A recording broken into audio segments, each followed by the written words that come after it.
wanted to just take a little walk back in time with the Sustainability Learning Collaborative.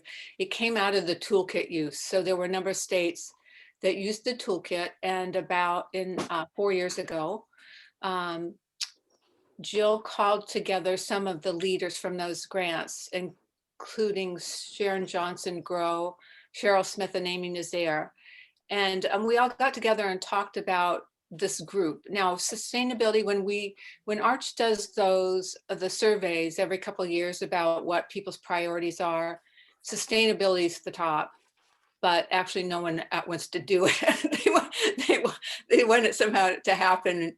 Since you all are doing it and really shown leadership over the last years, I just thought we would revisit the original survey questions and have you think about whether or not they're the right questions for the next go around and for the larger network. Like, how can we share the knowledge and wisdom that you all have from your experience of not only doing sustainability planning, but being long-time, strong leaders, mentors, planners, advocates. So just think about building a knowledge framework about sustainability, which is really what we're doing. And the original 4 questions on the survey had to do. You want me to share my screen, Susan? Yeah, why don't you share your screen? And actually, before we do that, we have a new member today. Oh, we do? Yes, Nicholas from South Carolina. So maybe we want to let him introduce himself. Yeah, I'm so sorry. I didn't. Small but mighty group. Hi, just Nicholas Julian with the South Carolina Respite Coalition, and I've been with them for about a month. Oh, welcome. Wow. Welcome, welcome. Thank you. Hey, Jill, are you recording this? Yes. Okay, good. So welcome, Nicholas. This is a group of different leaders from around the country talking about sustaining lifespan respite programs, which you may have heard me mention is the most popular topic, or the highest need rated by the different grantees, but it requires a good bit of planning and coordination and sustaining effort over time. So it's less often done than it is wanted to be done. So what we're doing on this morning, we always do an update. We go around, it's a casual group in that we use the same kind of structure. We bring in some extra information, but mostly we go around and talk about what we're doing. And what happens in this group, people are really good supporters, good colleagues of one another. So a lot of what happens is that you just kind of listen and learn, and a lot of interaction goes on even after the calls when people hear something that they think would be helpful. And you don't have to ever feel like you need to offer if you don't feel like offering. You can just listen and learn. But if you want help with anything, if you just want to talk about what you're working on, you're welcome to do that. And we're just taking a few minutes this morning. This is not something we typically do, but I wanted a little guidance from the group about these topics. Whoops, I lost my screen. Can you hear me? Yep. Okay. Jill, I can't see your screen. Can other people see Jill's? Yep. Okay, yep. I don't know what happened to me. I'll just keep talking. Anyway, so we're revisiting these topics and seeing if they're the right ones going forward. One of the things we want to do, Nicholas, is to plan some webinars and other trainings around sustainability for the greater group, for the whole network. And so I'm just kind of doing the little brain drain with the leaders on this group to see if we're on the right track with that. So the first, these are the survey questions that we've used in the past. We had people rate these: starting a coalition and growing, engaging, and retaining coalition membership.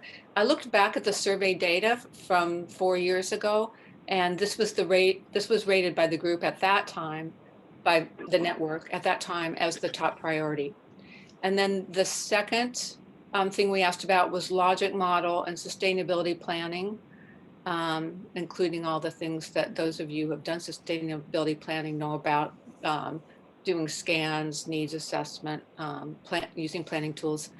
This was the last priority for the people surveyed last time, and it was really a distant priority. The first one, starting coalition, was a strong priority. Then the last two kind of grouped in the middle. Grassroots advocacy and legislative change was a third priority, which you probably can't do unless you've done number 2, actually, and definitely if you haven't done number 1. And then the fourth was the role of volunteers in faith-based organization in lifespan respite, and that was rated the second priority. So I wish I'd get my screen back so I could see you all. So what I wanted to do this morning is just have you think about what you do in your state that supports sustainability but is not on this list. And this can be anything. Just think aloud, because we're building a framework of knowledge here. There's not a lot out there. There's some stuff about nonprofit sustainability, but in terms of the kind of work that you do in terms of building systems in your states and sustaining them, there's not a big research base about that. So we're figuring that out as we go along. So the first one, what do you do that's not on the list? What have you learned from your colleagues during our monthly calls that may be important to include as topics? What's missing from the list? And then we'll tackle the last one. We may not even have time to do that today. So just thinking about those 4 survey questions and what you know about sustainability and what you've listened to during these calls, what do you think we should be including?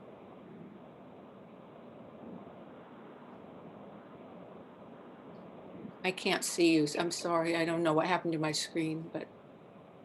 Well, Susan, this is Doris. Hi, Doris. You know, one of the things that we've really gotten strong on during COVID is doing educational seminars and such to support our folks who are working with caregivers.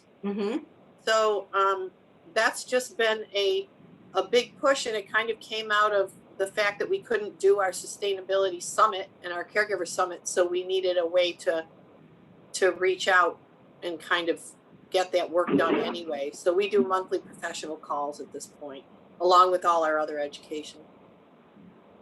And it sounds like those are something that you'd keep.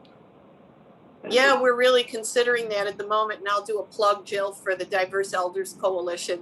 We formed a partnership with them for them to deliver their online 6-week education series on working with caregivers from diverse populations. And I reached out to Jill to see if she'd like to partner with that. So we're offering that nationwide. We're really excited about that. And so building our partnerships not only in New York, but outside of New York as well. And I feel like working with this group and others is doing the same thing, you know, really working to build our network outside of New York.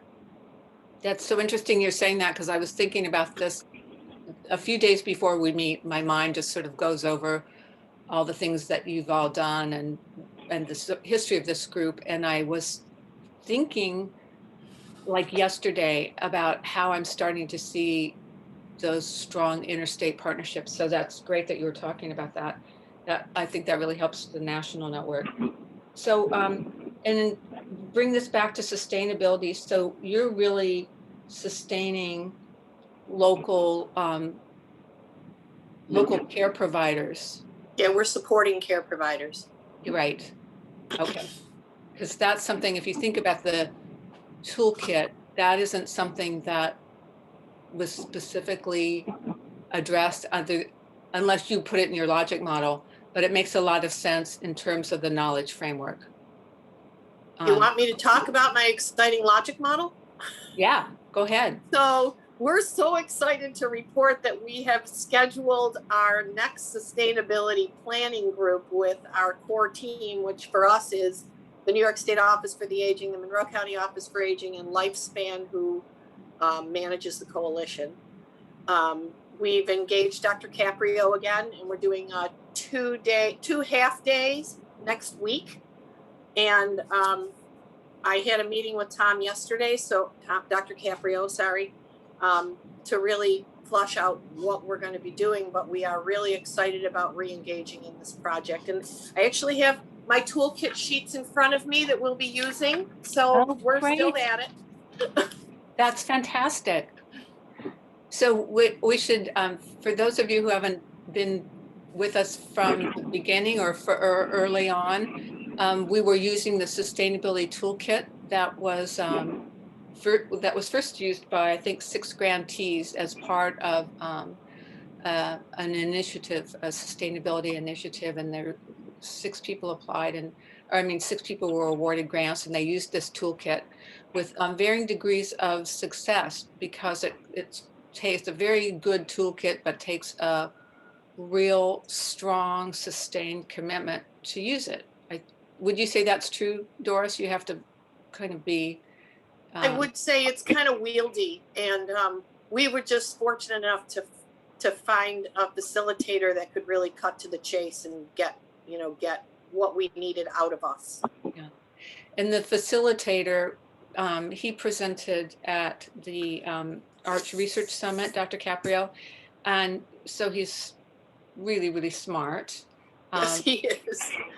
And a good writer. Mildly, yeah.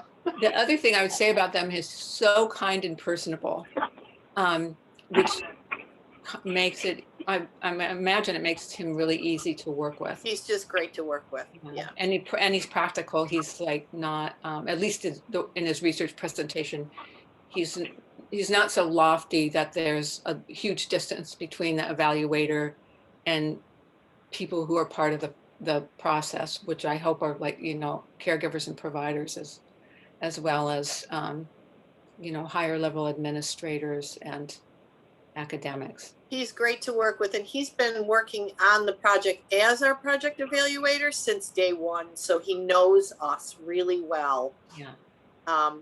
So we're really looking forward to it. And, what we hope to come out of it is actually a draft of our sustainability work plan. We're going to review all the logic model and all the work that we've done and see where we are since COVID, but really coming up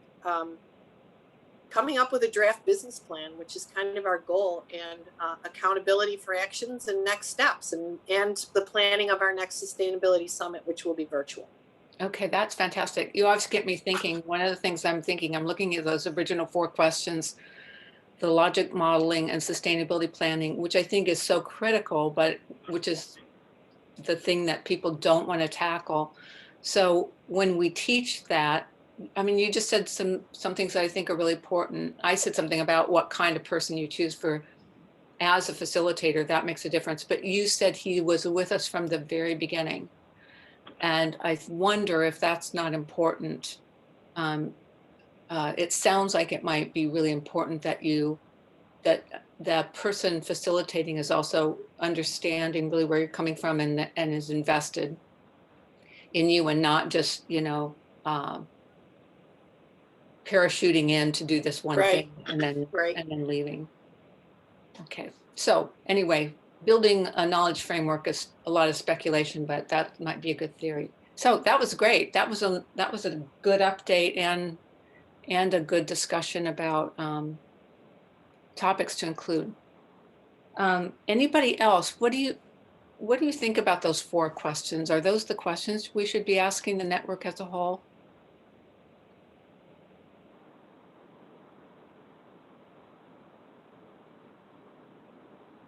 I think they're still good questions. And I think the network turns over a bit. We have new people. Mm-hmm. We have evidence of that today, so welcome. Mm-hmm. That those questions may be continuously asked. Are we missing anything? I think the questions are good. One of the things we find in Oklahoma is that that we're pushing really hard is marketing. We need to do a better job of educating people what respite is. It's not respite, it's respite. Mm-hmm. I just feel like if people don't know about it, how do Mm-hmm. you sustain it? How do you get support around it? So I've been really pushing hard here in marketing. Mhm. Not just I'm with the state office, aging services with the state office, but it's just part of that marketing, what we do, who we are, how to Okay. reach us, how to find us. Yeah. In just not, that typical Caucasian community. We need to be reaching out in all the communities and finding out how to connect with them. So I don't know if, I mean, maybe you all have a better, in other states have more success with people not looking at you and saying, what's respite? Never heard of it. Where were you last year when I needed you? And those kind of things. Yeah. So again, I think marketing is something that helps our sustainability. Yeah. So you can't really sustain something that no one knows about or cares about. Correct. Yeah. And I always say, we're all going to be caregivers at some point. And I had this conversation yesterday on an interview team. I get to hire somebody, yay! But they said, "What's the hardest thing?" And I said, "Well, it's hard to get people to know they need respite before they're in a crisis." Yeah. That's usually what happens. People don't. It's like buying a new pair of shoes. I don't need a new pair of shoes till I needed it yesterday when I found a hole in my shoes. Yeah. How do we get people to prepare ahead? Because we're all going to be in that boat, probably providing respite at some point. So how do we get people engaged before they're in that crisis and they don't just need respite, they need 10 other resources. Yeah. And we're scrambling. Yeah. And I think it's hard for people even to choose respite when they're in a crisis unless they have a kind of intake on board worker who knows how to almost do a clinical interview to help them sort everything. Yeah. Okay, good. You're giving me great ideas about the future. What else are we missing on that? Anybody else? Just to make mention on that marketing side and sustainability side, one of the efforts that I started doing was for marketing and also for some capital fundraising is going to big industries. For example, there's a manufacturing processing plant here called Invista. They have about 4,000 employees. And so I approached their HR director and told them about respite services and just kind of gave an overall view of how that kind of can apply to the wellness of their staff, possible employee turnovers because they're having to take missed days of work and that kind of thing. And kind of got some buy-in there to where those HR directors are now informed of our coalition to make referrals, but also on their radar for sustainability of future sponsorships and funding and that kind of thing. So I've put together kind of like a marketing plan that targets a lot of those large businesses. Wow. You hit the road running, huh? That's amazing. Okay, you better keep coming, Nicholas. We need you. Nicholas, I think that's great. And I have to tell you, we have a push on also engaging businesses in, educating them on, what's good for the business, what's the bottom line for the business in supporting caregivers versus all the losses you're experiencing because the caregivers are too stressed out and not supported. So we also are engaging in that. Nicholas, you might want to look at the great work of the Wisconsin Coalition. They have an employed caregiver survey, which we're hoping to roll out soon in New York in partnership with the State Office for Aging. That's targeting a lot of larger businesses and the health insurance companies, which we think is a critical piece. But they will roll that survey out for you for free and send back a report, and you can start to work with the businesses on what they need to do to support their caregivers. It's pretty cool. Nicholas, we have a webinar. We had it's run out of the extension service, actually, the University of Wisconsin. And the woman who has that up did a webinar for us a couple of years ago and shared all the tools, and they're totally free. So I'll send you the link to that webinar and her information so you can just connect with her. if And you're you know, interested. as New York, as you really get going with that, that might be a nice kind of panel webinar to do. And Nicholas, when you get your feet on the ground and get comfortable, it would be interesting to look at all the states that are doing that or some variation of that, and update that webinar from a few years ago with some kind of grassroots efforts to do this in your states. Wow, that was great. Okay. Jill, would you be able to send that link to everybody? Yes, absolutely. In fact, we have several states that have done some really amazing work with employers. Mhm. So I'll make sure that you have the link to that, the tools that we have from different states. Nebraska also has done, they're Yes, doing work yeah. around the state with employers. Yeah. So, They did, yeah, Nebraska worked with their university, which is a major employer, and they did a really actually careful evaluation of that identified some key issues that would be interesting to look at. I think Massachusetts is kind of taking it on, and I actually had a meeting with the Wisconsin caregiver simulation, and they didn't know about the the cooperative extension survey, which was fascinating to me that right in their own state, they weren't aware of each other, but they are now. you mean the Wisconsin Respite Care Association or the larger caregiving group? I think it was the Respite Care Association. It might have been a larger caregiving. I'm not sure. I'd have to go back to my notes. They just asked to talk to me. Oh, that's interesting. Okay. Because I know they know Kristen Litzelman very well, so that it must have been the larger group.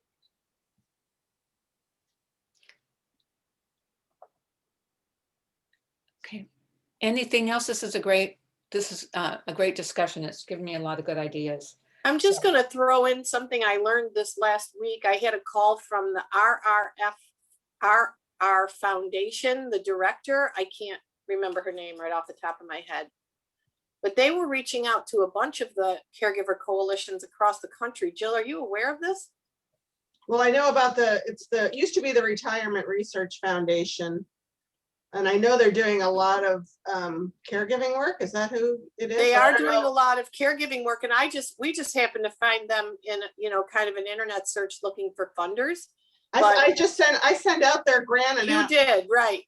their stuff So- every 3 or 4 months. They put out their Right. announcement. And what I learned from her was they only fund programs for caregivers that can be scaled up to a national level. So it's a little bit of a challenge there. But she's putting together a learning collaborative around grassroots advocacy and legislative change. And I think she's been talking to Grace Whiting, and they're thinking about rolling it out through NAC. Cool. Just thought I'd throw that in there. Yeah, Because I great. think it's a huge need, the grassroots advocacy. I know for us, a lot of us depend on our CEOs and, like our director of the Office for Aging and the director of Lifespan and policy and legislative asks that's their bailiwick. And a lot of us don't always have the opportunity. And really, Jill, you do a great job just asking people to support legislative agenda items and such, but I don't feel like we have a lot of time in our coalition, or B, a lot of mentoring in how to do that. We used to do a whole lot more work with our coalitions around advocacy when we had the resources to do that. Right. Yeah, that's something I regret terribly, that we haven't been able to focus as much on the policy side, at the national policy. In Right. terms of, we share information and try to get you to respond, but we don't do as much about training on how to do advocacy. We used to do a lot of that. Mhm. Well, I know some of the coalitions do a lot of advocacy for their state policy. Because they were involved with us early on in the 90s and the early. They know how to do it, They know how Right. to do it. Yeah. but I don't So- feel like we do, Yeah, that's at a the very good grassroots point. level. So right before I came to the coalition, I was a lobbyist for a large national organization. And that might be a resource for some of this advocacy work is working with some places like Americans for Prosperity, the Stand Together community, where they've already got a team of grassroots activists. They've already got connections at State House and all that kind of stuff. And when there's topics that meet certain things that fit in their agenda, like removing barriers for something like certificate of need, for example, like that kind of stuff, they'll take those projects on. So sometimes it's a good way to just kind of go to those organizations and say, hey, could you help us fight this battle a little bit? And they've got all the resources to go and get that done. Oh, I didn't know about them. Do they exist in every state? Americans for Prosperity, they're a huge organization. I think their budget's like 190 million a year. They're primarily sponsored through the Koch brothers. They have a subsidy. Support our issues. No. Yeah. But they're in every state. They have a subsidy organization called Stand Together. They do a lot of different stuff. They have another subsidy called the Libre Initiative, where they focus on the Hispanic communities. And then they also have an organization called Concerned Veterans for America that focuses on veteran issues, foreign policy, that kind of thing. That's fascinating. Okay, I'll start digging around in those organizations and see if I can find anything interesting. But yeah, maybe we want to revive some of those, even though they were rated a third priority. Maybe it's because this was several years ago. Maybe it's because people don't really understand enough to know that they need that. Well, it's also a little tricky when you have federal funding, Yes. because you can't use any of your federal dollars to do any of that work. And I know, and so we're limited also in what we can do in terms of training and technical assistance. We can't do that through our federal grant at all. We have to do that through our National Respite Coalition policy funding, which is really nothing. It's really a tiny budget. So that, and a lot of states I know are very hesitant to, especially if their coalitions are connected to their state agency, they have a lot of fear about doing lobbying. So, but there, I mean, there are definitely ways to do it, but it does take some knowledge and skills. Yeah. So to even understand what's okay and what's not okay to do could be a really great topic. When I used to go to the State House, so I had a C3, a C4, a 19, and a PAC, and I worked under all those different entities. And when I would go to the State House, I would literally have 3 different polo shirts on, and would take them off depending on what the conversation was. I mean, I have that same dilemma when I'm talking the policy stuff. It has to be very clear that it's the National Respite Coalition and not the Resource Center. So, I mean, it can be done. You just have to put the right hat on and document what dollars you're using to subsidize your time. Or polo shirt. Or polo shirt. Yeah. Okay, I personally want a webinar on that. I want to know more. Well, and we'll see what comes back from. You have to raise some money to get funding to do it. We don't have enough money right now to do that in the policy pot. Yeah. Okay. Yeah, there's that. There's our own budget and sustainability. Okay. So. Are you thinking of a webinar on advocacy? Yes. If you want, I can reach out to the Americans for Prosperity South Carolina team and ask them if they'd be willing to do it for free. Well, let's talk more. We need to learn a little bit more about this group first. When you said the Koch brothers made me a little nervous. So Yes. let's explore that a little more, but I think we could certainly figure out a way to, we have hosted webinars where people have come in and talked about how they did state legislation. We had John Bartholomew from AARP last year. We had at the conference in New York, we had Elaine Ryan from AARP talking about their state respite advocacy work. So we can bring in other people to talk about their work, in an educational format. Yeah, yeah. And let's talk more about how we want to frame it. Like one of the states that always so impresses me is it Alabama that does the white papers? It does South Carolina might have done some too, but South Carolina has certainly done great. Alabama, South Carolina, Tennessee, they've all done great state legislative work. Colorado too. And those Wisconsin too. Were those all early states, Jill, that got that initial kind of training and emphasis on grassroots? Yeah, Alabama, some of those folks have been with us since 1995. Right. So but not Colorado. Colorado really jumped in on their own. Sorry. Yeah. Colorado really jumped in on their own to tackle the legislative work, and they seem to have a lot of support from the state agency to do that. So some states are just more comfortable, pursuing that role. And no one brought this up, but I'm going to bring this up because I think this is something that I've observed, but that we don't really typically think of in terms of sustainability. But the performance measures, and the states that do studies to understand what's working in their state and why it's working. Nevada is really strong in that way. Massachusetts, Wisconsin, New York, now you're using an evaluator as part of your planning process. So we talk in that one of the second question about logic modeling and sustainability planning, it mentions surveys, needs assessments, environmental scans, but I think I'm talking about something a little bit different than that. Those states that, once you've done the logic model, it's not set in stone, right? It's your best guess about the strategy that you're going to use to achieve those outcomes and to know whether or not the resources you have match your strategy and activities.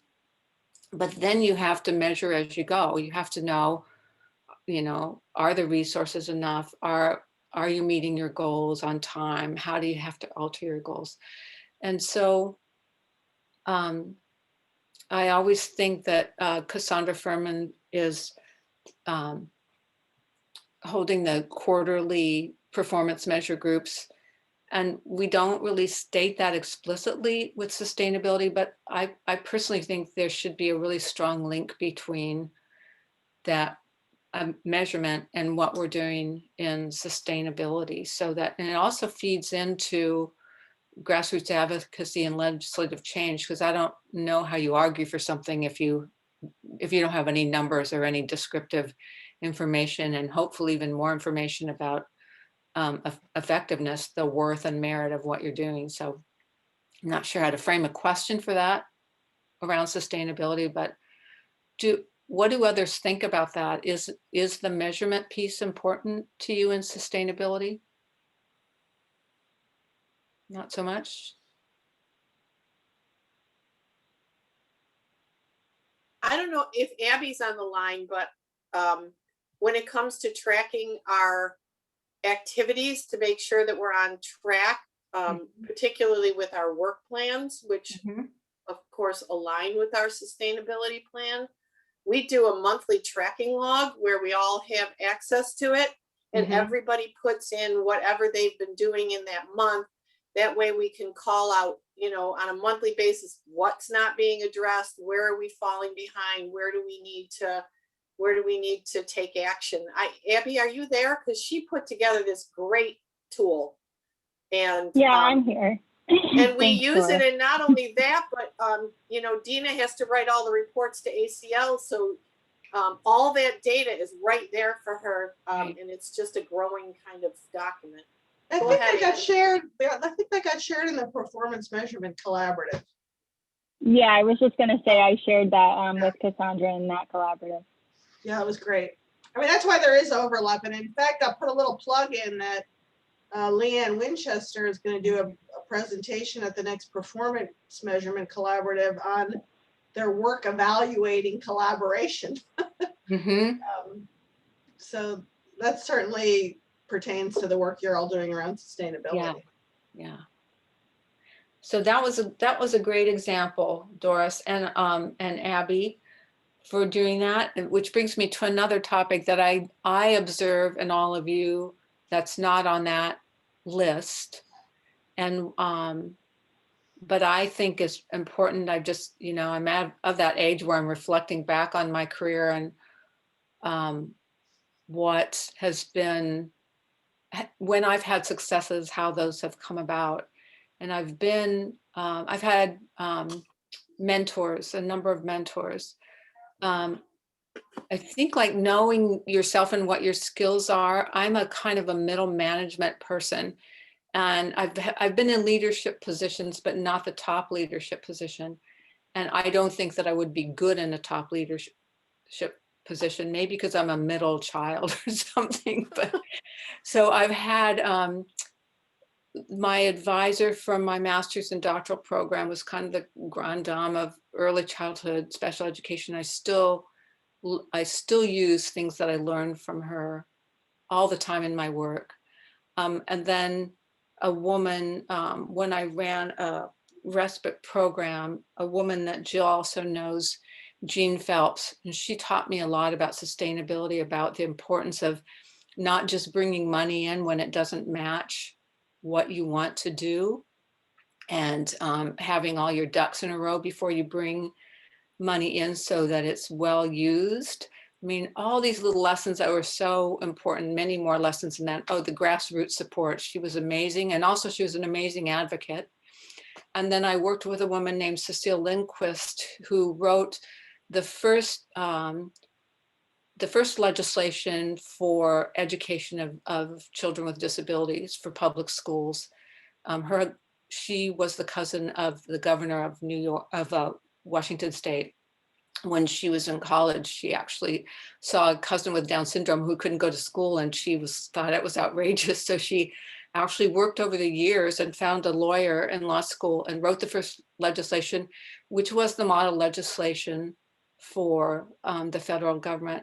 And then I have to say, I hope I don't embarrass you, and I can't see any of your faces. My screen disappeared, but Jill Kagan, who wrote legislation for lifespan respite, and just has this deep knowledge and understanding. And if you've not noticed yet, anything anybody says, she knows the history, she knows the connections, she knows the relevance, she remembers, she has this detailed memory about what's happened before.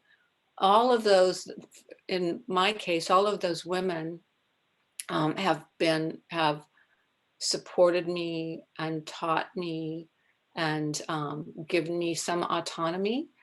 And I see that happening in this group.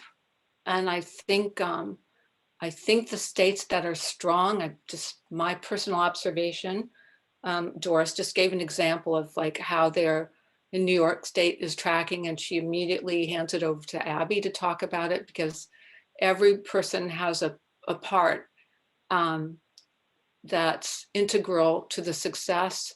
The power doesn't lie in the hands of one person who may be doing a great job while they're there, but if they leave, the structure falls apart. And so I keep thinking about this in terms of sustainability, and I've seen the structures fall apart, even with the one strong leader. I think that what I see among all of you is, I don't know how it works. Actually, you would have to tell me how it works, but I think I see a lot of teamwork and mentorship and a building of an internal structure that I believe will last if one of you goes away. So what's your experience around that? All of you on this call, what's your feeling about what I said in terms of leadership, fellowship, mentorship? And what role do you think that plays in sustainability?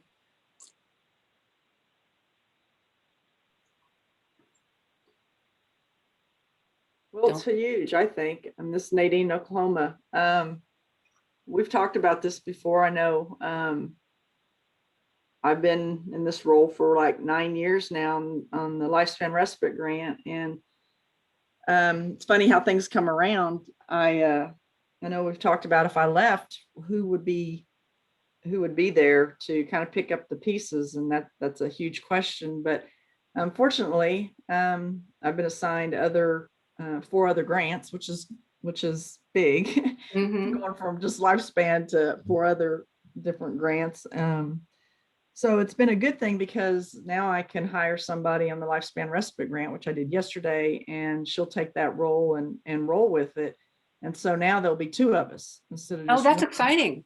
Yeah, so that, I mean, it kind of, it's one of those things, good thing, bad thing, I got a lot more grants to oversee now and I can't be as involved in lifespan, but it is good because the individual that I hired can just jump in and run with it and will do a great job. And, now I can be her backup. So what you're saying is right on.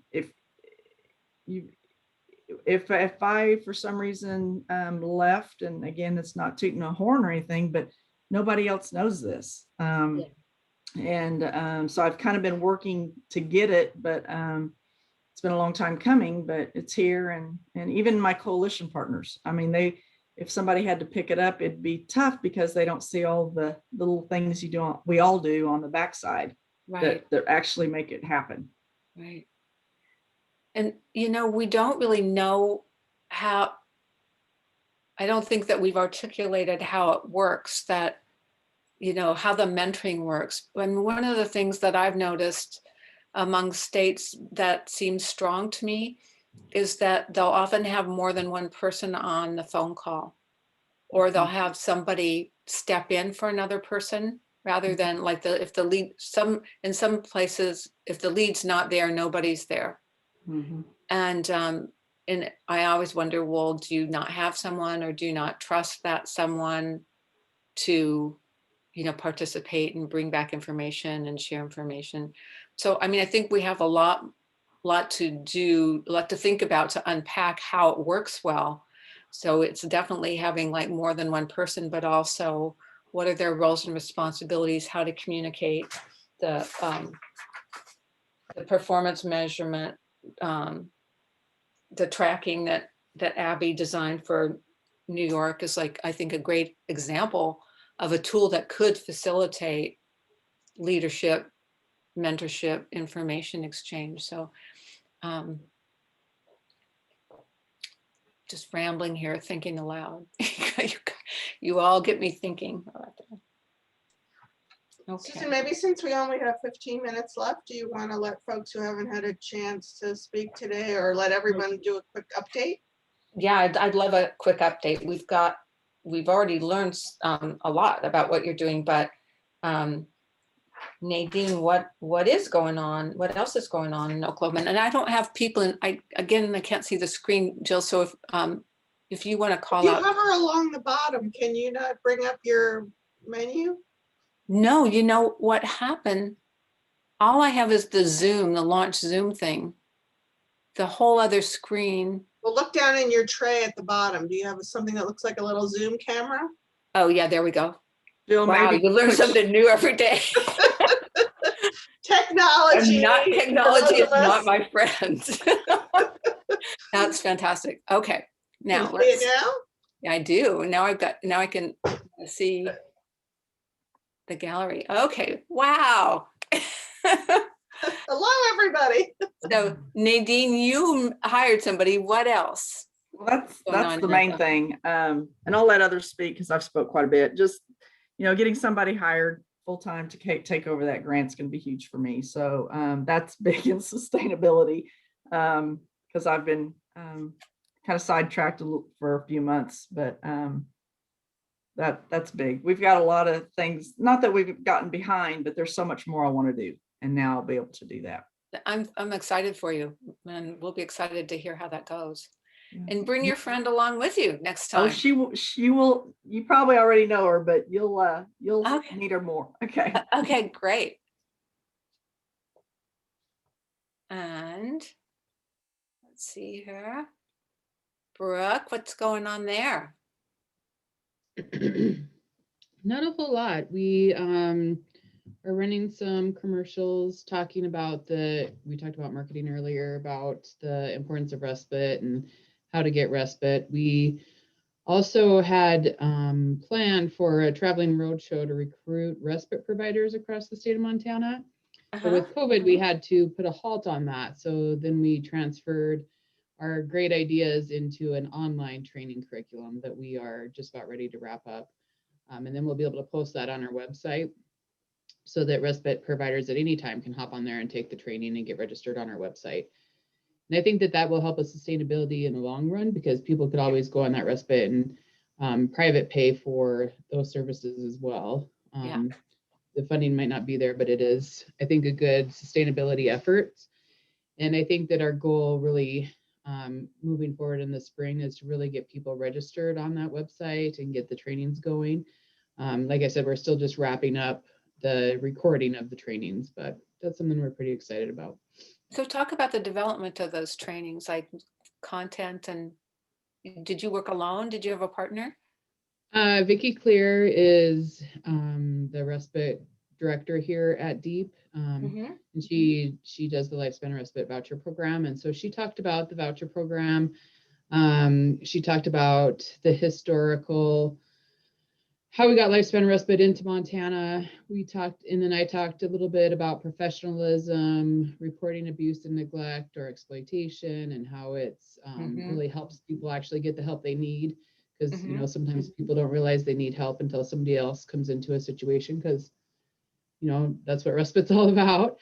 And then there's how to register on the respite website, information about joining the coalition, what to expect, and what kind of conversations to have with the caregiver as far as setting wages and understanding expectations of how you'd spend your time while providing respite. And that's about all I can think of right now. Did I say professionalism, respite provider professionalism? Yeah, that's great. So it's an orientation, but also nuts and bolts. It's kind of the everything that you need to get started. And then this spring, hopefully, like I said, we can, you know, as more people, I think right now in Eastern Montana, we're really lucky. I think overall we have less than 50 COVID cases in our side of the region. So, and even overall Montana cases are probably lower than many in the nation. And so we do hope to, as more people get vaccinated or have the antibodies, do the road show and offer also like CPR first aid training and some other trainings that people could, respite providers could add to their, I don't know, their online profile of what services they could provide or what their expertise is. So I really like that idea of, we've kind of talked about it, building as part of our coalition meetings, building in some training for respite providers at the end or something like that. So it entices them to be a part of those meetings. And then we're also working, I forgot to mention, looking at doing a virtual summit. To help with our online sustainability efforts, and also just re-energize our coalition membership and maybe get some more members.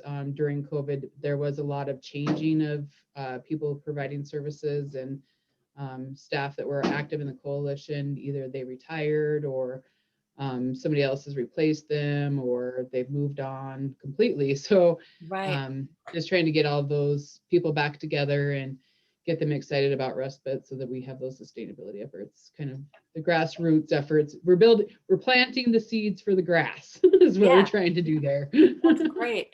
So have you done an online summit before? No. Have you already planned it, or you're kind of in the? We're in the planning processes now. We have a coalition meeting coming up. I think it's just right at the end of March, where we're going to try to see what topics people would be interested in. We have been looking at all the Arch, on the Arch website, where other people have had virtual coalitions and stuff. And I think that Patrick's reached out to Jill too, to see if she would be a part of it, but using some of those other agenda items and you're in good borrow and steal, isn't that what we call it? And then in terms of like using the online format, you can talk to New York in a couple days, right? After they do theirs, and Nevada had a really successful experience with that. If you want any tips or support, that's exciting. Yeah, it is. Yeah. So how do you know the training's working? Do you have like is there any way to get feedback about it, or you just going to kind of see how many use it, or? Mhm. So to get registered on the respite provider website is what we're calling it. Uh-huh. They have to take this training, and it's minimal. So they have to take this training and do a background check to get on Uh-huh. the website. And part of the training is a quiz that they either can print out or they can do orally when they call Vicky or Yeah. whatever, however they want to do it. We don't want that to be a barrier for getting on the Right. website. I don't own a printer at home, so I wouldn't be able to print off the little test, but we would mail it to people or whatever. Right. So as people are watching the trainings, they have to fill out the quiz, and then they send that quiz in with permission to do the background check. And so we'll have some sort of idea of how many people are doing it. And we might be able to build something into the website too. We're hoping that would be able to track how many people started the training and then never actually handed in the quiz. Mm-hmm. So hopefully that'll help us give some important data, and then hopefully we could identify where people are dropping off or Yeah. where there's barriers. But we haven't actually posted these trainings yet. We're still waiting. We're Right. still in the recording. Vicky and I have our parts done, but Patrick needs to do the training on the website, and before he can record his training on the website needs to finish being developed. So Yeah. we're kind of in that holding pattern, but we're getting really close. Yeah, good. I'm glad you have the ability to get some feedback about how it's working and who's using it and stuff. That's great. Mhm. Okay. Ideally, Vicky will actually talk to every single person who's going on to our website as a respite provider. Yeah, that's So one of the great that's- things about living in a state that's more rural, huh? Lots of yeah. person-to-person connection. Yeah, I miss that about Utah. But maybe we'll get tons of applicants too, and it won't go as smoothly as we anticipate. But That would be a then nice we're also problem to trying have. yeah. And then we're also trying to do some ads around the importance of becoming a respite provider, and some marketing around that we'll do. Is what we're finding really is, people our old ways of marketing aren't extremely effective, except for maybe the age group of caregivers we're trying to target as the elderly. So many people are streaming now TV, listening to Sirius radio. There's not a lot of people watching like the local TV channels and stuff like that. So Yeah. how marketing targeted towards caregivers and that population has been kind of challenging, but we've heard that people have seen the commercials and stuff. So that's a little bit reassuring. But like the Facebook marketing efforts, Yeah. or So do you have a local national public radio station, or you probably have one like out of Missoula, maybe? we have like NPR. Yeah, that can be. I'm Um, just finding I've been doing some work in mental health, and I've been finding like these great short local stories related to that. So that might be like if you can hook up an interview, maybe like somebody from your staff and a caregiver together that, can talk to the experience of receiving respite. They're good on those like short, usually like 4 minutes. They're a short interview that really, it's not a PSA, but it kind of functions as a PSA. So maybe something, not that I know anything about modern communication marketing, but that's just something that I've noticed that at least worked for me for finding information. So that's great. And you said, oh, I don't have much to report when you started. Did you notice? yeah. Okay, who have I missed? Dina and Abby, Dina. Hi, I know we just Hi. have a couple minutes. I do want to, Doris asked me to apologize. I guess the power line just came down, so it knocked her off her internet. So Oh. maybe we're getting a storm. I don't know. Oh my gosh. So quickly, I'll just mention that we have been working on, we launched a work group for consumer directed, caregiver directed, where we're hoping to expand our model in New York State under our National Family Caregiver Support Program. And I think I mentioned to this group previously that we made the decision to have NYSERC involved because we really felt like it was important wherever we land with the model or models that we offer, that it would be something that could be really offered under both funding streams. So we're excited about that work, but something that came up during the work group was the suggestion of holding focus groups and really making sure that caregivers, like where we're going, make sure that we get their feedback and input. So we are planning those right now. Doris, I think, is going to, with her team, focus on the kinship caregivers. And we are planning 3 focus groups at the end of June. We just actually made the decision today to host those. So we're still in the planning phases, but just wanted to quickly mention that's some work that we're doing around sustainability. So are you doing those virtually, the focus groups?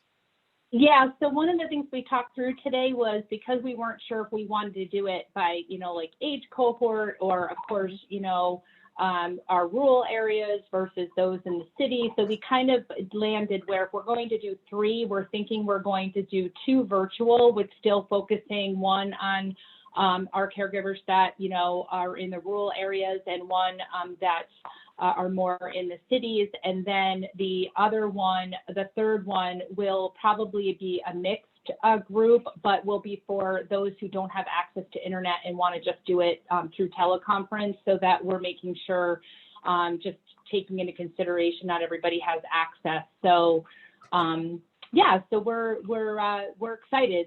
As I said, this was really just decided upon some of these details this morning. So we're I'm sure we'll have more to share as we continue with our planning, but. Yeah, we want to know what you learn. It's exciting. Okay, we'll be sure. And I think one of the things that we did all agree upon was the importance of having a report that really will, a nice comprehensive report that will have all the learnings, not just from the work that we're doing directly out of the state office, but also what Doris is doing with the kinship caregivers. So we're going to be looking for somebody to help us with those efforts. Yeah, that's fantastic. So I'm just thinking about the performance measurement group. That it's not my group, but I'm just thinking like that, the whole process of organizing a focus group, how you question and what you do with the information after, because that informs you. That can also be used to advocate. So it's a great. I think that's what Doris is hoping for Yeah. too. Like we talked about that. So yeah. I definitely think I could see it having that utility. Yep. Yeah, okay, I'm going to put a bug in Cassandra's ear. You may be tapped for, for a little presentation after June when you get some data. That's fantastic. Who have I forgotten? Abby, we heard a little bit from you. Do you have anything else? No, I was going to mention what Dina mentioned about the caregiver focus groups. And then also I thought it was interesting what Brooke shared about the training and then having a listing of providers, because I think that's something we've talked about in our caregiver directed work group meeting. So it might be helpful to talk with Brooke a little bit about that and learn some more. Yes, and when you all talk to each other, you should update us as a group if you come up with like new things that we should know about. And someone's on the phone. I'm not sure who it is. Was that Doris, or did she come back? It might be someone who's on the call, but is also on a phone. Okay. I did want to mention around the training piece, remind everyone that we are partnering with the National Academy for State Health Policy and the Respite Care Association of Wisconsin to develop an online training. Wisconsin's been doing this for quite a number of years, where they have a really wonderful, already very high quality online training that they also require their providers to do the training and then pass with a certain percentage quiz before they'll be listed. But we're going to be working on that training, making it even better, evaluating it and field testing. And you'll get to learn a little bit more about that if you're coming to the International Respite Conference, because we are going to have a short presentation about that effort so you can learn more. Unfortunately, it's going to take us probably another 1.5 years to fully revise the training and field test it. But some of you may be interested in field testing it. So you'll learn more about that as we move forward with that. It's exciting. And if you're not registered for ISPA, I think the deadline's April 1st. For the early registration rate, Yeah. yes. And it's a wonderful conference. So I hope. Can I take 1 second in this list? We're already over time, but many of you saw that the Administration for Community Living released their funding opportunity announcements the past week. And much to my surprise, the enhancement grants are open to every state that ever had a grant. So that's 37 states and the District of Columbia. And I know some of you got very excited about that because you weren't expecting to have that opportunity this year. But I want to point out, and I don't want to discourage anyone from applying, of course, but priority, there's a little line in the FOA that says priority will be given to states that currently do not have a funding grant. So I just mentioned that. I'm not making any value judgment about it or even trying to interpret what that means, but just so you should know that that's there. Otherwise, it's going to be an extremely competitive funding opportunity because only 8 states, up to 8 states, will be funded under that grant announcement. Just in case you were wondering why so many states were eligible. Okay. Thank you, Jill. Thank you, everyone. I love this group. You're amazing. Nicholas, please get in touch with us too if you have any particular questions or issues around sustainability for us to pursue relative to your new position there. You've already offered so much to us. Yeah. With your skills, but if you have any questions or needs, let us know that too, moving forward. And now you have a face for some friends, and it's a good group. If you feel like calling anybody, just reach out. And welcome. Okay, thanks everyone. Thanks everybody. Have a great afternoon. Yeah, we'll talk next month.